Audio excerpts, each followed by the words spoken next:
प्रदेश में जहां एक और कम मानदेय पर गुजारा करने वाले सरकारी कर्मचारी हैं, तो दूसरी ओर एक ऐसी बड़ी जमात है जो बिना कुछ करे लाखों रुपए सरकारी खजाने से पा रही है। उनकी मोटी कमाई का बिल जनता टैक्स देकर अदा करती है। ऐसे में सवाल उठता है कि हमारा सिस्टम आखिर इस जमात पर कितना मेहरबान और क्यों रहता है। देखिए इस खास रिपोर्ट में।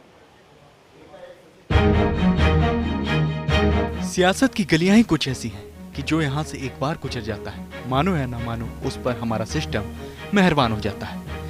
दरअसल राजस्थान विधानसभा के लिए किए गए प्रावधान ही कुछ इस कदर हैं कि विधानसभा में एक बार कदम रखने वाले माननीय पूर्व होते ही 35,000 रुपए मासिक पेंशन के हकदार हो जाते हैं। पहले कर्मचारियों को भी पेंशन 28 से 35 साल की सर्विस करने के बाद ही आखिरी वेतन का 50% पैसे के तौर पर मिलती थी, लेकिन माननीयों के मामले में ऐसा नहीं होता। चुनाव नतीजे घोषित होने के बाद विधानसभा में शपथ ग्रहण करते ही विधायक पेंशन के हकदार हो जाते हैं। अगर किन्हीं कारणों से सरकार गिर भी जाए या विधायक खुद ही इस्तीफा दे दें तो भी पेंशन पर किसी तरह का कोई असर नहीं पड़ेगा। यही नहीं, जितनी बार विधायक बनेंगे उतनी ही बार की पेंशन भी मिलेगी, यानी हर टर्म की पेंशन जुड़ेगी और आखिर में सभी सालों और टर्म की पेंशन जोड़कर एक मोटी रकम माननीयों को मिलेगी।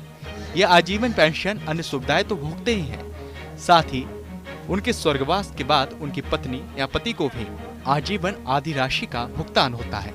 वर्तमान में राजस्थान विधानसभा के कुल 563 पूर्व विधायकों की पेंशन पर 29 करोड़ 81,88,600 रुपए सालाना खर्च होता है और 235 फैमिली पेंशन पर 3 करोड़ 83,01,000 रुपए सालाना खर्च होते हैं। यानी कुल मिलाकर पूर्व विधायकों पर 33 करोड़ 64,89,600 रुपए का सालाना खर्च होता है। वर्तमान राजस्थान की 15वीं विधानसभा में 199 विधायकों में से 158 करोड़पति हैं, जबकि पिछली विधानसभा में ये संख्या 145 थी। अधिकांशतः पूर्व विधायक साधन संपन्न और करोड़पति हैं, फिर भी राजकीय कोष से मुंह नहीं छोड़ पा रहे हैं। आम जनता की गाड़ी कमाई में टैक्स के जरिए राजकोष में जमा राशि में से करोड़ों रुपए पूर्व विधायकों की पेंशन पर खर्च किए जा रहे हैं। इससे रोचक बात यह है कि इनमें से ऐसे पूर्व विधायक भी हैं जो संसद के सदस्य भी रहे हैं। इन नेताओं को संसद सदस्य के रूप में अलग से पेंशन मिलती है।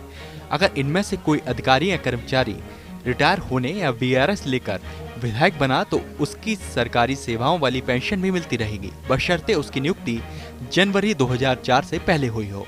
दरअसल अलवर के आरटीआई कार्यकर्ता दीपेंद्र आर्य ने पूर्व विधायकों की पेंशन को लेकर राजस्थान विधानसभा सचिवालय जयपुर से आरटीआई के जरिए जानकारी मांगी, जिस पर विधानसभा सचिवालय के राज्य लोक सूचना अधिकारी एवं विधि रचना अधिकारी सुनील सिंह की ओर से भेजी गई सूचना के आधार पर अहम खुलासे हुए हैं, जिसके तहत पता चला है कि 1 लाख रुपए से अधिक मासिक पेंशन पाने वाले पूर्व विधायकों में सुमित्रा सिंह, प्रद्युम्न सिंह, नारायण, सुंदरलाल, कमला बेनीवाल का नाम शामिल है।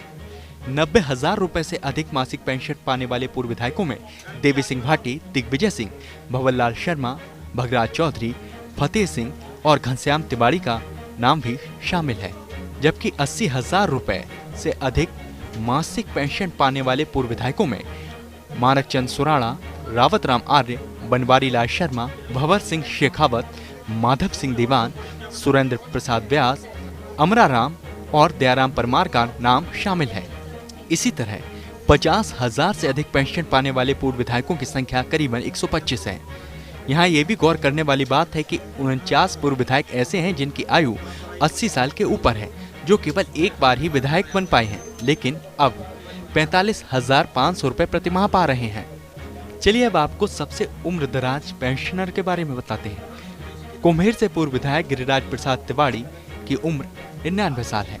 गिरिराज प्रसाद तिवारी प्रतिमाह 55,900 रुपए पेंशन पा रहे हैं। आपको युवा पेंशनर के बारे में बताते हैं। कामनी जिंदल उम्र 31 साल, सोना देवी उम्र 32 वर्ष, ललित कुमार उम्र 32 वर्ष, अमृता मेघवाल उम्र 33 वर्ष, कैलाश वर्मा उम्र 34 वर्ष। चलिए आपको बताते हैं कि ये पेंशन आखिर मिलती कैसे है और इसके क्या मापदंड है। 1 अप्रैल 2019 से पूर्व विधायकों की पेंशन 35,000 मासिक है। जो विधायक 5 वर्ष से अधिक विधायक रहते हैं, ऐसे विधायकों को प्रत्येक वर्ष या उसके भाग के लिए 1,600 रुपए की अतिरिक्त पेंशन प्रतिमाह दिए जाने का प्रावधान, यानी 8,000 रुपए। साथ ही 70 वर्ष पूरे होने पर 20% की वृद्धि का भी प्रावधान है, यानी 8,000 रुपए। साथ ही 70 साल पूरे होने पर 20% की वृद्धि अलग से होती है। 80 साल की आयु पूर्ण हो जाने पर 30% की वृद्धि पेंशन में किए जाने का प्रावधान है। इसके अलावा पूर्व विधायकों के निधन के बाद उनके पति और पत्नी को 12,500 रुपए या अंतिम आहरित पेंशन का 50% के बराबर जो भी अधिक हो फैमिली पेंशन के तौर पर मिलता है। इसके अलावा चिकित्सा एवं यात्रा सुविधाएं अलग से हैं। वर्तमान में प्रदेश कोरोना महामारी के संकट में खास तौर पर आर्थिक मोर्चे पर गंभीर संकट से जूझ रहा है। ऐसे में ये सवाल उठता है कि राज्य के माननीयों को मिलने वाली पेंशन और अन्य भत्तों पर तत्काल रोक लगा दी जाए या साधन संपन्न पूर्व विधायकों को स्वेच्छा से पेंशन नहीं लेनी चाहिए। Nirmal Tiwari, first India news, Jaipur.